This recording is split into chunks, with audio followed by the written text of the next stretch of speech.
The Major League Baseball season has come to an end, and people are doing their recaps, reevaluations of their season, talking about their particular team, and we will do Tigers videos at some point in the offseason, but I want to do kind of an all-encompassing MLB recap.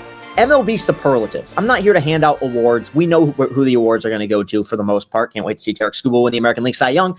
But this is going to be a little bit more fun, mixing it up a little bit here with content. Before we go any further, hit that like button, hit that subscribe button, click that bell. That way you are notified every time I upload a video. Follow me on Twitter at Castellani 2014. All right, now that we got all that out of the way, shout out Austin. Let's get to it. Going to try to kind of go in order here, starting in the American League East. Team most likely to have the longest offseason. This might surprise some people, but I'm going to go with the New York Yankees. Now, for 29 other fan bases, snapping a 15-year pennantless streak would be considered a wildly successful season.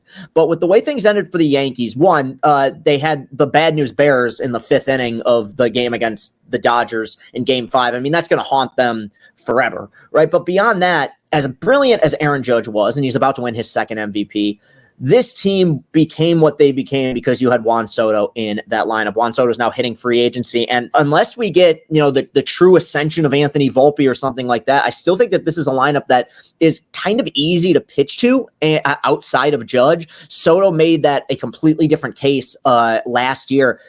I think he stays in New York, but I don't think he stays a Yankee. I do think he's going to go to the Mets. We're going to talk about that a little bit later. But when they enter October, they're just like every other team. Now, this year it worked out for them. I think that the American League was, I would argue, historically weak, but you don't apologize for it. But I think it's going to be a long offseason for them as they kind of try to navigate these waters and figure out what the next step is if Juan Soto decides not to come back. Next, team most likely to smell their own farts. I'm going to go with the Baltimore Orioles. Like I was so high on the Orioles, and I still am high on the Orioles because they have so much young talent now.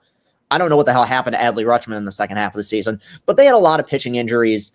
I guess what is bothering me about the Orioles, and the reason why I feel like they're kind of still stuck in one gear when I've expected them to kind of take that next step, is that they've built up this young core of really solid players, and it's all over, right? I brought up Adley. I know he's had his struggles, but he's still really good. Gunnar Henderson, I think, has an MVP type ceiling. I mean, the talent's everywhere, but they have done absolutely nothing except sit on their ass the last two trade deadlines, maybe acquiring a minor piece here and there, when I feel like they had opportunities in both of those deadlines to really establish themselves as potentially the favorite in the American League. They got into the postseason. Their offense got completely shut down. Every team, even ones like Houston or Atlanta that have built from within, at some point traded some of those top prospects to get better in the present. Baltimore's going to have to do that. If not, they're going to be stuck sniffing their own farts. Team most in need of a home. This one makes me sad. It's the Tampa Bay Rays. Obviously, Hurricane Milton knocked out the roof at Tropicana Field. And of course, Tropicana Field has a terrible reputation, but you know what? It was still their home ballpark. The Rays were not a particularly interesting team for me this year. I guess I'll talk more about it in the future. If you can get guys like Springs and Rasmussen or McClanahan to come back healthy next year, maybe some good things can happen. But I think one big issue that the Rays are running into, we always talk about how great they are with their pitching, and they do find guys in their department and turn them into studs. But there's a time release on that because a lot of these guys, they're part of that spin rate revolution, and a lot of these guys get injured. Randy Arozarena traded, gone. Team with the most to prove this offseason. I'm going with the Boston Red Sox. I was simultaneously right and wrong about the Red Sox this year. I did not think that they would be good coming into the year. In fact, I thought they had the potential to be somewhat disastrous. Offensively, that's where I was wrong. There's some pieces here. I mean, Duran had a monster season. I mean, it's a tough lineup to navigate through. I think Boston really needs to show themselves and establish themselves once again as legit spenders in this market, especially the pitching market. Lucas Giolito should be back from Tommy John surgery, but there's a lot of really good pitchers out there. Kikuchi, Flaherty, Blake Snell just entered his name back into free agency. I just got done watching The Comeback, the Netflix documentary about the Boston Red Sox, and you're just reminded of how big of spenders they were with the same owner. It's weird how things have kind of shifted for them. I think for their sake, it would be best for them to really invest some money into the pitching market. If they do, I think this team could surprise some people next year. Team that burned out the quickest. How about the Toronto Blue Jays? I mean, the best thing that ever happened to the Toronto Blue Jays is the Chicago White Sox, because that rebuild went from being almost successful to nuclear disaster. This wasn't quite nuclear disaster. It's just a failure. I mean, What do you do now? They're going to have some very difficult decisions to make. And quite frankly, with the way the last few years have gone, I don't know if this front office is the right front office to make those decisions. Team most likely to haunt my dreams. This one was easy. The Cleveland Guardians. Lane Thomas, David Fry, Stephen Kwan. Team I'm most intrigued by this offseason, the Kansas City Royals. The Royals went out and, to their credit, spent money last offseason. Now, I wasn't sure how much it would work. They were a 106-loss team in 2023. They had far and away the most successful season that they've had since winning the World Series in 2015. They won a playoff series in Camden Yards against the Orioles. They took the Yankees to 4 games. You got an MVP caliber season by Bobby Witt, who is just now entering his prime. But I have some question marks about their sustainability. They got good years by a lot of veteran pitchers who were, in my opinion, above their pay grade. Seth Lugo turned into an ace. Waka had a wonderful season. They traded for Lorenzen and he pitched well. Can they get that same kind of production next season? Because I do still think the bottom half of this lineup, while scrappy, is one that you could pitch through. I feel like we saw that in October. But if they want to keep putting their hat into the ring, this could be a team with a pretty darn bright future in the American League Central. Team most likely to stay the course. I can already hear the keyboards buzzing as people type. The Detroit Tigers. Right now, when you look at Scott Harris's plan, which is to develop and retain good young players, the truth is it's working. And as much as I want him to spend, as much as you want him to spend, and as much as I do still think they'll add some pieces, I think in general, the core that they've built up here, they're going to continue to allow them to develop over the next year or so. And yeah, there's a chance that leads to a step back next season. Potentially. I mean, unless we see the Jace Youngs and the Justin Henry Malloys of the world break out. But this plan of development is working. And oh yeah, we're yet to really see much of Jackson Joe. We're yet to see Max Clark. We're yet to see Kevin McGonigal. This farm system is getting better. They're going to stay the course. The future is very bright in Detroit. Team at the biggest crossroads, I'm going with the Minnesota Twins. The Twins have, objectively speaking, their most successful season in, almost 2 decades in 2023. They win a playoff series for the first time since, I believe, 2002. They had a really solid pitching rotation led by Pablo Lopez and Sonny Gray. Things were rolling for them. At one point, they were only several games back, relatively deep into this season of being in first place. And to call it a collapse is an understatement. They just stopped. Their controller broke. They just stopped playing good offense. They stopped playing good defense. They stopped pitching. They had underwhelming seasons from the aforementioned Pablo Lopez and some of their players. There's always injury concerns with guys like Buxton and Carlos Correa. They're going to have some decisions to make because that fan base is getting fed up, and they should. Because you come off the season like what they had in 2023, and the first thing they did was cut payroll. If you do that again after a season that ended in complete disaster, and you start to get complacent, I think we probably see the attendance numbers start to go down at Target Field. That's a great fan base, and that's a great park, and it is a storied organization, but they got to prove that they really care, not just about making the playoffs, not just about making it to the ALDS, but that they want to really be a team that can contend for a world championship, something that they haven't played for since 1991. We're talking Jack Morris. Speaking of fans, team most likely to pay their fans to attend games, we're going with the Chicago White Sox. Now, even though they're a divisional opponent that the Tigers beat up on quite a bit this season, I can't bring myself to point and laugh at the Chicago White Sox. There is no fan base that deserves the pain that they've been put through. And the fact is, Will Venable just got hired to be their manager. If they do this right, which they won't, because Chris Getz, I think, is just a disciple of Rick Hahn or whoever came before. I don't think that this is going to get any better. But if they do this right, it's going to be at least 3 years before they're fielding a competitive product.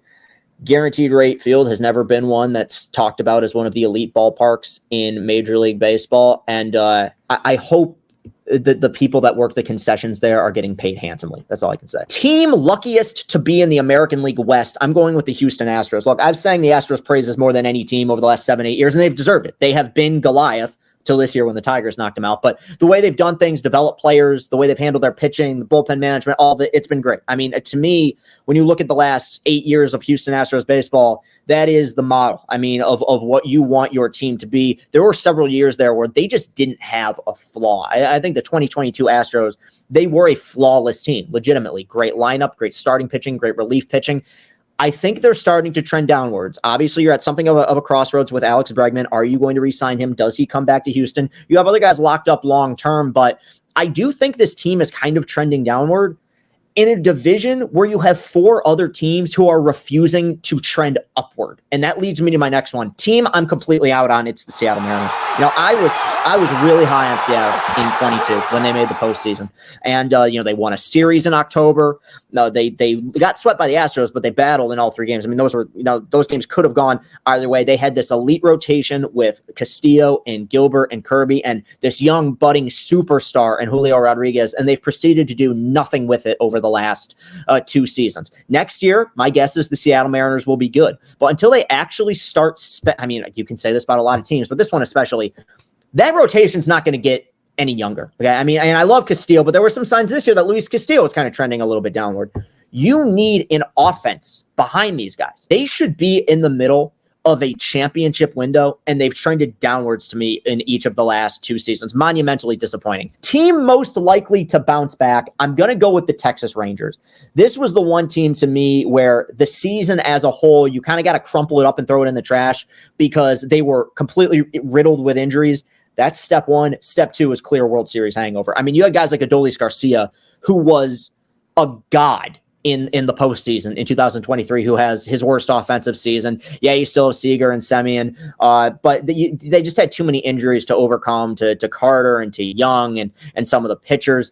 Next year, do you have a fully healthy DeGrom again? We'll see. You still have a lot of the same pieces that helped you win a world championship in 2023. I do think this team bounces back. Do I think that they bounce back in a way where they're going to be celebrating another World Series parade? Probably not, but they're the one team I looked at and felt like they are much, much better than their record. Team with the worst owner. The name redacted here, Athletics. John Fisher, what's to say that hasn't already been said? This is a disgrace. You can talk about small market team. You can talk about payroll all you want. There's certain teams in baseball who have went to different cities or disbanded, Montreal Expos being the example that I think of. I understand the strike year, the lockout year in 94 probably changed the trajectory of their organization. I don't think we really miss baseball in Montreal. And ultimately the Expos ended up going to Washington, where they became the Nationals, and the Nationals have had quite a bit of success, winning a championship in 2019. You talk about the Oakland A's, and it's not just the movie and Moneyball. When you tell the story of Major League Baseball, you have to include a chapter about the Oakland Athletics, a storied organization that has seemingly played their last game in Oakland. I actually give Mark Kotze and those players credit for navigating through what has been a really difficult situation over the last several years. Here's the one thing I'll say, and obviously, like, screw John Fisher, right? I think they're getting better. They played some good baseball in the second half, and they have some young tradable pieces. The sad truth is that I think this could end up working. Now, will it work playing in a minor league park in Sacramento? Who knows? But from now until forever, team with the worst owner. Following that up, team with the second worst owner, the Los Angeles Angels. The Los Angeles Angels are being punished for the crimes that they've committed against baseball.